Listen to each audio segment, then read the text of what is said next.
উড়িয়ে দিল ভাবনা।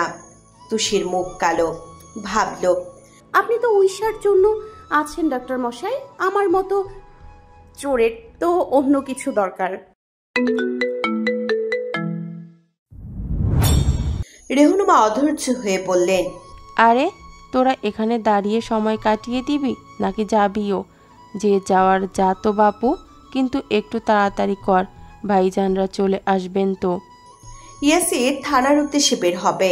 তুষি বুঝল সেটা, ব্যাকুল স্বরে মিনমিন করল, বলছিলাম যে আপনিও চলুন না। মানুষটা সরাসরি চোখের দিকে তাকায়। সব সময়, প্রতিবার তার চাউনিতে রাগ ঢাক থাকে না। তুষির দৃষ্টি ছাপানো অনুনয়। পাষণ্ড পুরুষের একটু মায়া হলো বোধহয়। বলল, ড্রাইভারকে গাড়ি বের করতে বল। তুমি যাবে? হ্যাঁ। অয়ন ঘাড় নাড়ে। ইয়াসির গেলেও ওর সমস্যা নেই, ও তো যাচ্ছে নিশ্চিত। ভাইয়ের এক কথায় শশব্যস্ত রওনা করল সে। পেছনে ফেলে যাওয়া ইউষার চন্দ্রমুখী আদলে ধ্যান জ্ঞান দিল না। ইয়াসির যাচ্ছে শুনেই তুষির বুক ফুরফুরে বাতাসে ভরে গেল। অথচ এত খুশির কারণ কি? বোকা মেয়েটা বুঝলই না। 4 চাকার এই গাড়িটা সাইফুলের নিজের কেনা। অয়ন বাপ চাচার গাড়ি সমানে ব্যবহার করলেও ইয়াসির সেও বাইক ছাড়া চলে না। খুব দরকার পড়লে তবে চাচার গাড়ি নিয়ে যায়। বাবার টাকায় তার বিস্তর আপত্তি কিনা। বাকি 3 জনকে ড্রাইভারের জিম্মায় পাঠিয়ে গাড়ির সামনে বাইক নিয়ে ছুটছে ইয়াসির।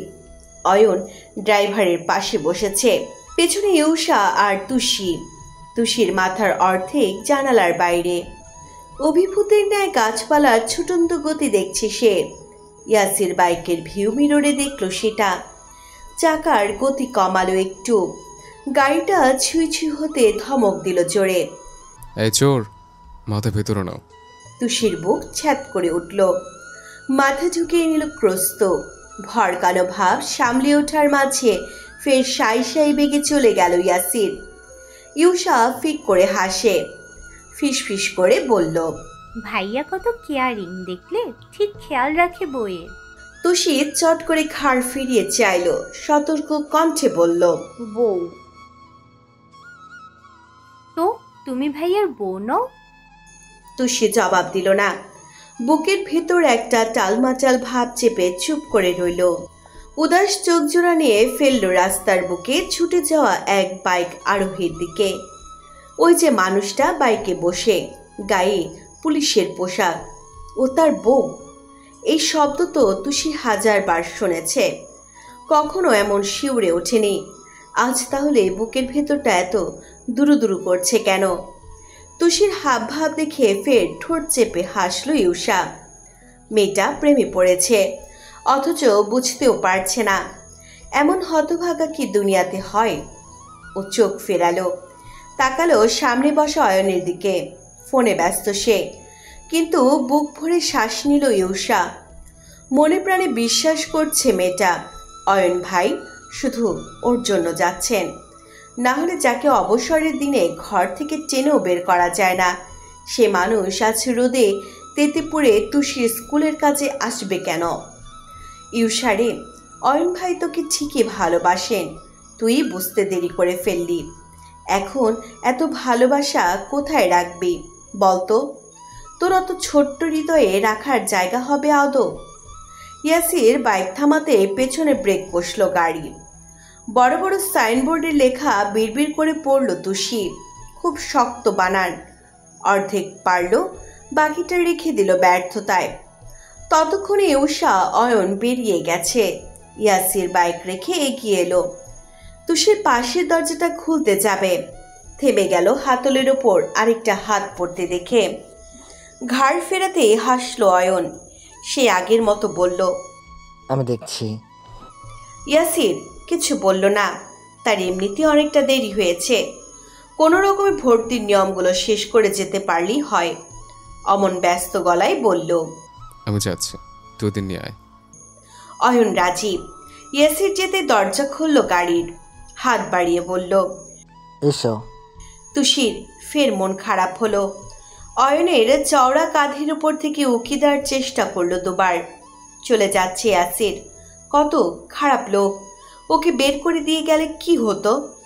অয়ন বলল। কি হলো, এসো। মেয়েটা কথা বাড়ালো না, হাতটা ধরলো চুপচাপ। বের হতেই তাকে ধরে ধরে হুইল চেয়ারে বসালো অয়ন। ইউসার নজর তখন চারপাশে। এত বড় স্কুল, তাও বাড়ির এত কাছে, অথচ ও আজকে প্রথম দেখছে। গলা ঘুরিয়ে ঘুরিয়ে আশপাশ দেখতে দেখতে এপাশে এলো ইউসা। জিজ্ঞেস করলো, অয়ন ভাই, তুমি আগে কখনো এসেছো এখানে? না, আজই প্রথম। ইউসা দাঁত বের করে হাসলো, বলল। জবাবের আগে অয়নের মুঠোফোনে বাজলো। স্ক্রিনে প্রফেসর লেখা জল জল করে ভাসছে। বলল, তোরা এখানে দাঁড়া, আমি কথা বলে আসি। ইউসা মাথা নাড়ালেও দীর্ঘশ্বাস ফেলল। কলটা এখনই আসতে হলো ওনার। মেয়েটার চেয়ে থাকার মাঝেই কবজিতে টান বসালো তুষি। এই উষা, শুনছো? নড়ে চড়ে ফিরল সে। হ্যাঁ। কি হ্যাঁ? কতক্ষণ ধরে ডাকছি, একটা মানুষকে এত হাঁ করে কি দেখো? ইউসা দুষ্টুমি করে বলল। তুমি ভাইয়ার দিকে যা দেখো তাই। তুষি তবদা খেয়ে বলল, আমি তো শুধু ওই একটু। থাক, এত আমতা আমতা করতে হবে না। তুমি নিজেও জানো না তুমি ভাইয়ার প্রতি কি বাজেভাবে মজে যাচ্ছ তুষি। তুষি বিরোধিতা করল। একদম না, একটু তাকালেই কি মজে যাওয়া হয়? হয় না? না। আচ্ছা, তাহলে আমাকে একটা কথা বলো তো, ভাইয়াকে দেখলেই তোমার বুক ধুকপুক করে? তুষির ভাবতে হয়নি, শশব্যস্ত জবাব। একটুও না। সত্যি হয় না? হুম। ইউসা হতাশ কণ্ঠে বলল। তাহলে বোধ হয় তুমিই ঠিক, প্রেমে এখনো পড়নি, কিন্তু পড়বে শীঘ্রই। আমার মন বলছে, বুঝলে। আর আমার আবার সিক্স সেন্স এত প্রখর না, প্রায় আন্দাজ ফলে যায়। তাই? তা তোমার অয়ন ভাইয়ের বেলায় তোমার আন্দাজ কি বলে? ইউসার কণ্ঠ নিভে এলো, নিস্পন্দ চোখে ফিরল পেছনে। অয়ন এখনো কথা বলছে। এই মানুষটার প্রতি তার আন্দাজ এক এক সময় এক এক রকম হয়। এই যে আজ মনে হচ্ছে অয়ন ভাই ওকে পছন্দ করেন, ওর জন্যই ওনার এখানে আসা। কাল হয়তো আবার মনে হবে অয়ন ভাই ওকে নিয়ে ভাবেনি না। ইউসার যার পরানি অভ্যেস আছে এসবে। তার ভাবনার মাঝে কোত্থেকে সিটির শব্দ ভেসে এলো। পাশ ফিরে চাইল ইউসা। তিনটে ছেলে এক জায়গাতে গোল হয়ে দাঁড়িয়ে, প্রত্যেকের নজর এদিকেই। ইউসা তাকাতেই ফের সিটি বাজায় একজন। টেনে টেনে জিজ্ঞেস করে, কি আপু, একা নাকি? বেশভূষায় বখাটে মনে হলো। ইউসা কথা বাড়ালো না, বিরক্ত চিত্তে সরিয়ে আনলো চোখ। অথচ ফট করে বলে দিল তুষি, একা না দোকা, তা দিয়ে তোমার বাপের কি রে? ছেলেগুলো হাঁটা দিয়েছিল, থামলো কথাটায়। এক পল একে অন্যকে দেখে বলল, তুই করে বললো না? হ্যাঁ, স্পষ্ট শুনলাম। আয় তো। ওদের হনহনে গতি দেখে ঘাবড়ে গেল ইউসা। চাপা কণ্ঠে বলল, তুষি, কেন কথা বলতে গেলে? এরা ভালো ছেলে নয়। চুপ থাকো তো, এসব ছেলে পেলে তুষির খুব ভালো করে চেনা আছে, আসতে দাও না। ইউসা ঘন ঘন অয়নের দিকে দেখছে। এই পর্যায়ে বীতস্পৃহ মেয়েটা। এত কি কথা বলছেন উনি? বলছেন তো বলছেন, দিন দুনিয়ার কিচ্ছুতে খেয়াল নেই। ততক্ষণে সামনে এসে দাঁড়ালো ওরা, চোখ মুখ পাথর করে শুধালো, তুমি আমাদের বাপ তুলে কথা বলছো? সাহস তো দেখি তোমার কম না। ইউসার মুখ শুকিয়ে গেছে, কি বলবে জানে না, ঘামছে কপালটা।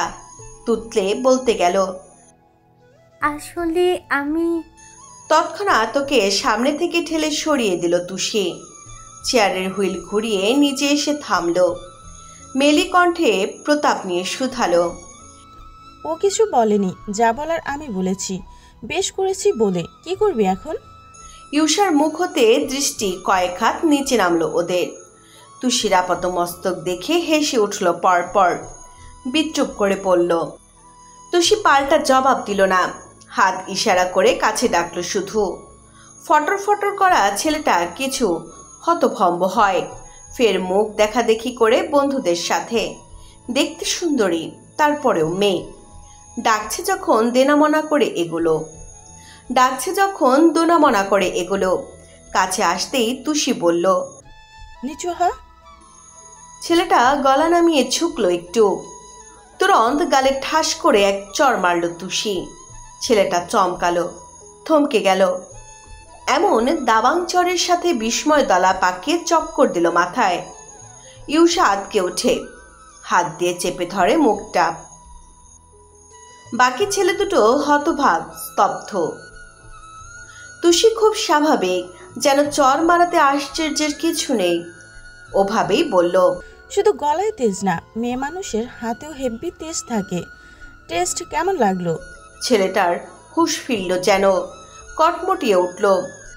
তুমি আমাকে মারলে? তোমার এত... বাকিটা বলার আগে আবার একটা থাপ্পড় মারল তুষি। ছেলেটার গাল পুড়ে গেল বোধহয়। হক চুকিয়ে তাকাতেই বলল, শালা, তোর ভাগ্য ভালো আমার পা ভালো নেই, না হলে এমন লাথি দিতাম পুরো নাক ভসকে যেত। যা ফুট, না হলে কিন্তু আরেকটা দেব। স্তম্ভিতর ন্যায় চেয়ে রইল ইউষা। চোখের পাতা পড়ছে না, মুখের চামড়া নড়ছে না। বাকি ছেলে দুটো ফুঁসে উঠল তখনই। আমাদের বন্ধুর গায়ে হাত। এই আব্বাস, ছুরিটা বার করতো। আব্বাস ছুরি বার করল না, তার চোখ অন্য কোথাও। বাহুতে গুঁতো মেরে চাপা কণ্ঠে চেঁচালো, ভাই, পুলিশ পুলিশ, ওই যে এদিকেই আসছে। অতরি ইয়াসিরকে দেখে ভয় পেল ওরা। দ্বিতীয় জন বলল, আরে, এটা ওই পুলিশ না, ওই যে এমপি সেলের কেসের? প্রথম জন বলল। ওরে ভাই, জাদরেল বেটা, পালা পালা। মুহূর্তে ঝড়ের বেগে ছুটল সবাই। ইউষা তুষি বোঝেনি। দুজনে তাজ্জব বনে চেয়ে রইল কিছুক্ষণ। ইয়াসির দূর থেকে ব্যাপারটা দেখলেও শুনতে পায়নি কিছু। তার চোখ ছেলেগুলোর ছুটে যাওয়ার দিকে। জিজ্ঞেস করলো এসে, ওরা কারা? ইউষার বুকে বল ফিরেছে। হড়বড়িয়ে বলল, আর বলো না ভাইয়া, বখাটেপনা করছিল, কিন্তু লাভের লাভ হয়নি। তুষি এমন ঘা দিয়েছেন না, একেবারে গাল ব্যথায় 2 দিন শুতে পারবেন না। সাথে গর্বের হাসি হাসল সে। ইয়াসিরের চোখের সানগ্লাস, অথচ তার সোজা সাপটা তাকানো। স্পষ্ট বুঝে ফেলল তুষি। সুশ্রী আদল মেয়ে এলো। ইয়াসিরের স্বর ভারী। মেরেছে ওদের? মেয়েটার মিনছে জবাব, না মানে ইচ্ছে করে মারিনি, হয়ে গেছে। ইয়াসির বিরক্ত গলায় বলল, পায়ের এই অবস্থা, ঠিক করে দাঁড়াতেও পারছো না, অথচ খুব হাত চলছে আজকাল। গতকাল ভ্যান চালককে মেরে নাক ফাটিয়ে দিয়েছ। আঙুলে খুব জোর হয়েছে, তাই না? এত মারপিট করার ইচ্ছে থাকলে সভ্য সমাজে কি করছো? জঙ্গলে গেলেই তো হয়। তুষি উত্তর দিতে চায়নি, কিন্তু বেহায়া মনের কথা খসে পড়ল জিভ থেকে। আপনি চাইলে অবশ্যই যাব। বেশ কিছুদিন পর, এর মাঝে কালের গতিতে 2 সপ্তাহ কেটেছে। তুষির পায়ের অবস্থা এখন ভালো। হাঁটা চলায় খুব একটা অসুবিধে হয় না, তবে পায়ের পাতায় বেশি জোর দেয়া নিষেধ। ঘটনা সন্ধ্যাবেলার। তুষিকে পড়তে বসিয়েছে ইউষা। স্কুলে ভর্তি হবার পর থেকে এটা এখন ওদের দৈনিক রুটিন। মেয়েটা অবশ্য পড়াশোনায় ভীষণ মনোযোগী, বলতে হয় না। মাগরিবের আজান শেষে নিচেই রুমে আসে। ঈদের পরপরই ইউষার পরীক্ষা শুরুর তারিখ। সামনে বই মেলে রেখে তুষিকে অঙ্ক করতে দিয়েছে ও। কিন্তু এই মুহূর্তে তুষির ভিতরে আদৌ মনোনিবেশের ছিটে ফোটাও নেই। মেয়েটার নজর অদূরে কোথাও একটা আটকে। ইউষা পড়ছিল। ঘাড় ফিরিয়ে একবার দেখল ওকে। গালে হাত দিয়ে বসে থাকা তুষির দৃষ্টি মেপে নিজেও ফেরল সেদিকে। সফেদ দেওয়ালে একটা ফটো ফ্রেম টাঙানো। গোটা সৈয়দ পরিবারের একমাত্র ছবিটা ঝুলছে সেথায়। তবে ইউষা, মিন্তু কেউ নেই ছবিতে। ওদের জন্মের আগে তোলা এটা। কিশোর ইয়াসির, অয়নের সাথে মিল থাকা আদলের আরেক কিশোর সায়নী তার পরিষ্কার প্রমাণ। কিন্তু তুষির চোখ কার ওপর? ইউষার বুঝতে খুব একটা দেরি হলো না। ঠোঁট চেপে হাসল সে। গলা খাকারি দিতেই তুষি নড়ে চড়ে তাকালো। ও গম্ভীর গলায় বলল, অঙ্কটা শেষ করো তুষি, পড়ার সময় ওইদিকে কি? তুষি মাথা চুলকালো, প্রশ্ন করলো পরপরই, আচ্ছা, ছবিতে বিটকেলটা এত হাসছে, তাহলে এমনি হাসে না কেন? ভাইয়াকে নিয়ে খুব আগ্রহ, তাই না? এই তো বলছো প্রেমে পড়নি, বুক কাঁপাকাঁপি হয় না, তাহলে ভাইয়ার হাসি নিয়ে তোমার এত মাথা ব্যথা কিসের? তুষির উত্তর তৈরি। ওমা, আমি তো এমনি জানতে চাইলাম যে মানুষ আমাকে পড়াচ্ছে, বই খাতা কিনে দিচ্ছে, তার একটু খোঁজ খবর রাখবো না?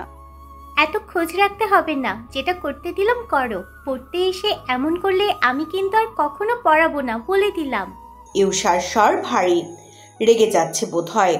তুষি শশব্যস্ত খাতায় মাথা নুইয়ে বলল, পড়ছি। মেয়েটা আলগোছে হাসল। তুষির এখন যে অবস্থা, ঠিক এমনটা ইউষার হয়েছিল শুরুর দিকে, যখন প্রথম অয়ন ভাইকে মনে ধরল ওর। কত রাত ইউষার নির্ঘুম কেটেছে, কত রাত কেটেছে ওনার স্বপ্ন দেখে। সেসবের হিসাব মেলাতে গেলে ক্যালেন্ডারের পাতা ফুরিয়ে যাবে হয়তো। তুষির সামনে ক্লাস 4-এর বই, গোটা গোটা বাংলায় লেখা। 20 টাকা নিয়ে বাজারে গেল করিম। ইউষার চোখ তুষির খাতাতেই ছিল, অথচ মেয়েটার কোনো খেয়ালে কে জানে। কিছু একটা লিখতেই আর্তনাদ করে উঠল ও। এটা কি লিখেছো? তুষি চমকে উঠল। ধরফর গতিতে খাতার পানে চাইলো ভালো করে। 20 টাকার জায়গায় বিটকেল লেখা দেখে জিভ বেরিয়ে এলো এক হাতে। আশ্চর্য হয়ে বলল, এমা, এটা কি করে হলো? আমি তো এসব লিখিনি। ইউষা মাথায় চাটি মেরে বলল, তুমি লিখোনি তো কি ভূতে এসে লিখে দিয়ে গেছে? মাথার মধ্যে সারাক্ষণ বিটকেল ঘুরছে, তাই না? না। ইউষা কথা কেড়ে নিল। নানাকে ডাকতে হবে না, আপাতত পড়াশোনা বন্ধ। আগে মাথা ঠিক করো, তারপর পড়বে। আমি বলছিলাম কি, কিছু বলতে হবে না, তোমার এখন পড়ায় মন নেই তুষি, আর জোর করে পড়াশোনা হয় না। অঙ্কগুলো থাকলো, করে রেখো, কালকে দেখে নেব আমি। তুষি ঠোঁট উল্টায়। কি মুসিবত যে নেমে এলো ঘাড়ে। খাতায়ও কিনা বিটকেল লিখে ফেলেছে। মেয়েটা মন খারাপ করে বই খাতা গোছালো, বুকের সাথে ঠেসে ঠুসে সব নিয়ে বেরিয়ে এলো ঘর থেকে। ইউষা সেদিকে চেয়ে ফিক করে হেসে ফেললো। এবার বিড়বিড় করে বলল, পাগল একটা। তুষি নিচে নেমে দেখল খেতে বসেছে সবাই। শওকত নেই, বুকের ব্যামোতে তার কমপ্লিট বেড রেস্ট। তুষির নজর পড়ল সোজা ইয়াসিরের ওপর। মানুষটার পিঠ ফেরানো এদিকে, অয়নের সাথে কথা বলতে বলতে খাবার মুখে তুলছে। চওড়া পিঠের দিকে চেয়ে পোড়া শ্বাস ফেলল তুষি। বেখেয়ালে এক পা পাড়াতে গেলেই হোঁচট খেয়ে থুবড়ে পড়ল অমনি। ধপাস শব্দের চকিতে ফিরে চাইল সবাই। তনিমা হাই হাই করে উঠলেন, ছুটে এসে বললেন, এ কি পড়লে কি করে? ওঠো ওঠো। তুষির মেজাজ খারাপ, মাথাটাও গরম হয়ে গেছে। ইয়াসির আসলে কুফার চিরন্ত একটা মানুষ। একে দেখলেই তুষি পড়ে যায়, কখনো আবার মনে মনে মরে যায়। মেয়েটা মুখ কোচ করে তনিমার হাত ধরে দাঁড়ালো। অয়ন খাবার রেখে উঠে এসেছে। উদ্বিগ্ন চোখে পায়ের দিকে দেখলো একবার, কণ্ঠে বিশদ চিন্তা নিয়ে বলল, ব্যথা পেয়েছ? আবার ওই পায়ে লাগেনি তো? তুষি মাথা নাড়ল দুপাশে, বোঝালেও লাগেনি। ইয়াসির সাথে সাথেই বলল,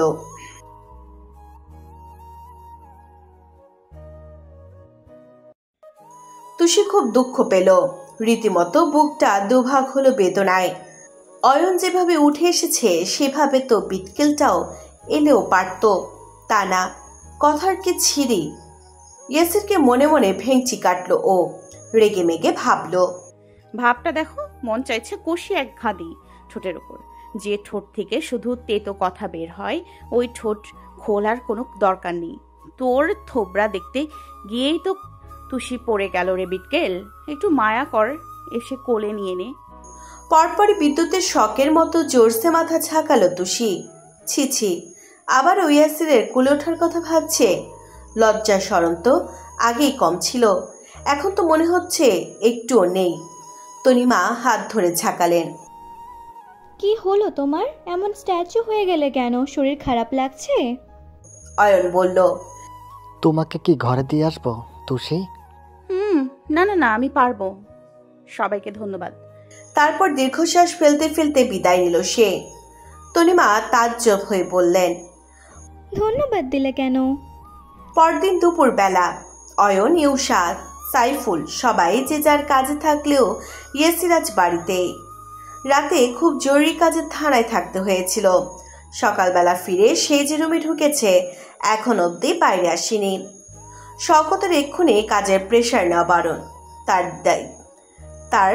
দেখভালে সব সময় নিয়োজিত তনিমা।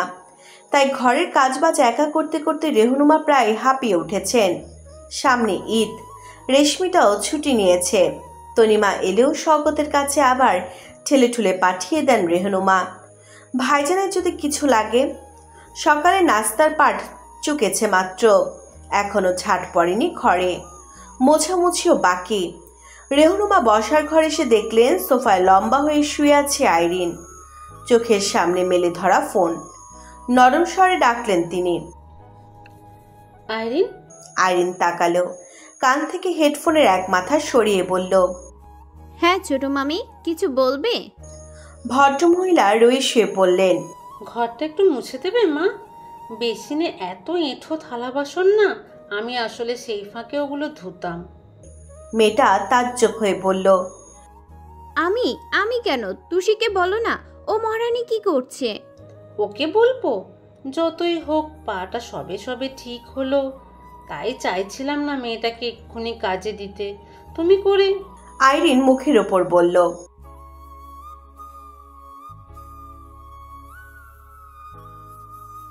আমি পারবো না ছোট মামি, সিরিজ দেখছি, মিস করা যাবে না, তুমি আস্তে ধীরে করে ফেলো। রেহনুমা নিরাশ হলেন, কিন্তু বললেন না কিছু। শরীরটা ভালো নেই, ঝুঁকতে গেলে পিঠের হাড় টনটনিয়ে ওঠে। তুষিকে আনার পর ছোটা বুয়াটাকে ছাড়িয়ে দেয়, বেশ বিপাকে পড়েছেন এখন। এদিকে মেঝের রং ধবধবে সাদা, একদিন না মুছলে আর তাকানো যায় না। উপায়ন্ত না পেয়ে স্টোর রুমের দিকে এগোলেন তিনি। আইরিন বাঁকা চোখে চেয়ে দেখল সেটা, ভেঙচি কেটে বলল, কত শখ আমাকে দিয়ে ঘর মোছাবে, আমি এ বাড়ির রাজরানী হব ছোট মামি, চাকরানী নয়। স্টোর রুমের চৌকাঠে এসে থামলেন রেহনুমা। পর্দা সরিয়ে দেখলেন তুষি টেবিলে বসে পড়ছে, খুব আস্তে আস্তে, ভেঙে ভেঙে এক একটা শব্দ উচ্চারণ করছে, ঠিক প্রাইমারিতে পড়া বাচ্চাদের মতো। হেসে ফেললেন তিনি। নিঃশব্দে এসে দাঁড়ালেন ওর পাশে। পড়তে ব্যস্ত তুষি টেরি পেল না, আঙ্গুল দিয়ে ধরে ধরে পড়ছিল, বাংলা, বাংলা দয়াকারের দেশ, বাংলা দয়াকারের দেশের আবহাওয়া নয়াকারের না, তয়াকারের তি। তুষি আটকে গেল এখানে এসে। এত শক্ত বানান হাবুডুবু খাওয়ার মাঝে পাশ থেকে রেহনুমা বলে দিলেন, নাতিশীতোষ্ণ। তুষি ঝট করে ফিরল, অবাক চোখ কপালে তুলে বলল, আপনি? রেহনুমার হাসিটা এখন নেই, খুব স্বাভাবিক মুখ চোখ। বললেন, নাতিশীতোষ্ণ মানে কি জানো? তুষি মাথা নাড়ল দুপাশে, জানে না। না শীত না গরম, দুটোর মাঝামাঝি, মনে থাকবে? জি। খুব জরুরি পড়া করছো? রেহনুমার স্বর কোমল, এমনটা তুষি এর আগে শোনেনি। আসার পর থেকে যা জ্বালিয়েছে ওকে। বিভ্রান্ত নজরে মেয়েটা চেয়ে রইল কিছু পল, উত্তর এলো থেমে থেমে, মানে ইউষা এগুলো করে রাখতে বলেছে, বিকেলে এসে ধরবে। রেহনুমা পরের প্রশ্ন করলেন, তোমার পায়ের কি অবস্থা? ব্যথা করে? এমনিতে করে না, পা চেপে বেশিক্ষণ বসে থাকলে অল্প অল্প করে। রেহনুমা জিভে ঠোঁট ভেজালেন, চেহারায় বিস্তর দ্বিধাদ্বন্দ্ব। তুষি নিজেই শুধালো, আপনি কি কিছু বলবেন? না আসলে রেশমি ছুটিতে জানোই তো, আপা ভাইজানের দেখাশোনা করছে, চাইছি না ওসব রেখে আসুক। এদিকে রান্নাঘরেও অনেক কাজ, ঘরটা একটু মুছতে হতো, কি করব ভাবছি। তুষি প্রচণ্ড কাজচোর, কাজের নাম শুনলেও গায়ে জ্বর আসে। অথচ আজ এক কথায় বইটা বন্ধ করে বলল, ঠিক আছে, আমি মুছে দিচ্ছি। তোমার সমস্যা হবে না? পা ভাঁজ করলে ব্যথা লাগে বললে। ওতে কিছু হবে না, আপনি চলুন। রেহনুমার মন জুড়িয়ে গেল।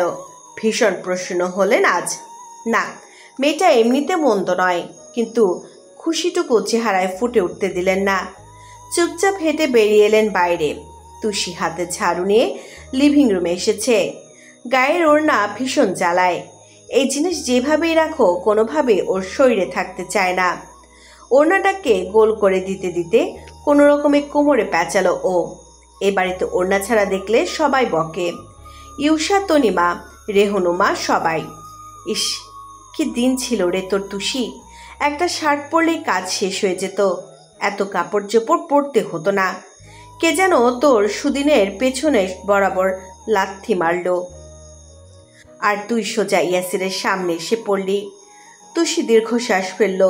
হঠাৎ নজর পড়ল আইরিনের ওপর। সোফায় লম্বা হয়ে শুয়ে আছে সে, পাশে চিপস, হাতে ফোন। ছড়িয়ে রাখা পা নাড়তে নাড়তে একটা একটা চিপস তুলছে মুখে। অমনি দাঁত খেচে ভেঙচি কাটল তুষি। এই কালনাগিনীর একটা হেস্তনেস্ত করা বাকি। কতদিন পাটা নিয়ে ভুগতে হলো ওকে। মেয়েটা কটমট করতে করতে ঘর ঝাড়ু দিতে নেয়।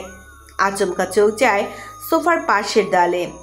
বাল্বের নিচে একটা বড়সড় টিকটিকি ঝুলে আছে। তুষির মাথায় চট করে দুষ্ট বুদ্ধি এলো।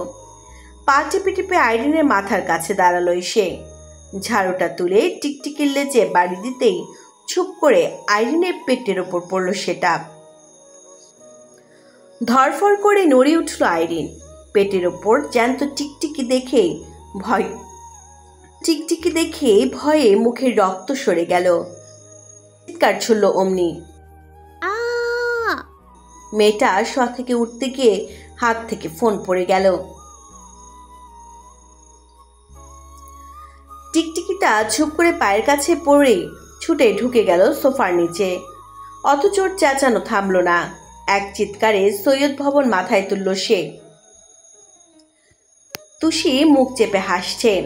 ওর ভয় বাড়াতে আঙুল দেখিয়ে বলল, ওই যে তোমার পায়ের ওপর, ওই যে কামড়ে ধরলো। আল্লাহ, কত বড় টিকটিকি! কামড় দিল কামড়। আইরিনের অবস্থা গুরুতর। আতঙ্কে চোখ মুখ ফ্যাকাশে। হাত পা দাপাতে দাপাতে চেঁচালো, বাঁচাও বাঁচাও, মামা টিকটিকি খেয়ে ফেললো আমাকে, বাঁচাও বাঁচাও। তুষির পেট ফেটে আসছে হাসতে। একটু গলা ফাটিয়ে হাসতে পারলে হতো। দাঁড়িয়ে দাঁড়িয়ে মজা দেখার মাঝে ছুটে হাজির হলেন রেহনুমা। ওপর থেকে ধূপধাপ পায়ে নেমে এলেন তনিমাও। দুজনে উৎকণ্ঠায় একাকার হয়ে শুধালেন, আইরিন, কি হয়েছে? ওই রকম লাফাচ্ছে কেন? কি হয়েছে এখানে? প্রশ্নের তীর ঘুরতেই তুষি সোজা হয়ে দাঁড়ালো।